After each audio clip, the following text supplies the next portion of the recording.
Just finished the final episode of season 2 of Dandadan, and that was awesome. We actually got a space kaiju fight versus a giant robot, which, like I said in the last video, I did not expect there to be that to be the final fight of this this series. But it's very indicative of how the series is, because you just don't know what to expect. 1 minute it's ghosts, then it's aliens, then it's kaijus, and it's giant robots, and then it's love, and then it's craziness. It's just insane, bro. This series as a whole is just insane, and I've absolutely loved watching it. I can't wait for the next season, but in general, this season has been great. I don't know which I preferred, to be honest, season 1 or 2, but I thought they were both awesome. But anyway, this episode in particular, like I said, was a giant robot, basically controlled by Sakata, the nerdy dude.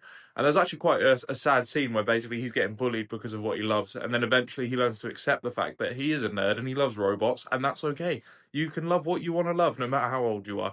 Do you know what I mean? It's just quite a sweet moment. But the dude he's funny. I do like Sakata. I wasn't too sure about him, but he's grown on me for sure over this episode. He's just funny, man. He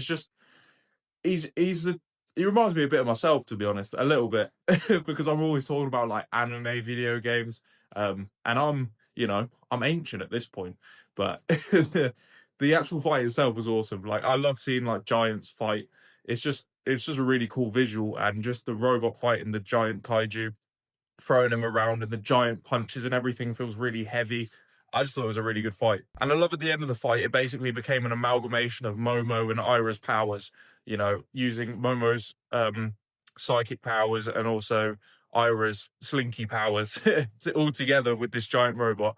Again, was just a really cool visual, and I thought it was a really well executed fight and really, really fun to watch. But after they defeat the kaiju, it turns out it was actually being piloted by like an alien woman. She was sort of like human, but with like green skin, but she was an alien, which is interesting because all the other aliens we've seen in the show have been really fucking odd looking, and this one was sort of like more human. So it's going to be interesting to see what she is, if she's like a different species of alien or what she is. But either way, she ended up kissing Okran in front of Momo. So Momo's going to take her head off, probably. And of course, the other highlight of this episode was just Evil Eye being hilarious again, wanting to murder everyone. Like acting like a toddler when he climbed to the top of that tower, saying he's not getting down, that he's not allowed to do anything. It just reminds me of my stepson, who's also a toddler, and it's just funny. Yeah, that was the final episode of Dandadan season 2. I'm going to do one more video, basically talking about my thoughts on the series of it in its entirety so far. Season 1 and 2. But in general, this episode was really good. Again, seeing the giant robot versus the kaiju was unexpected, but fucking awesome. But yeah, Dandadan season 2 is complete. What a wild ride.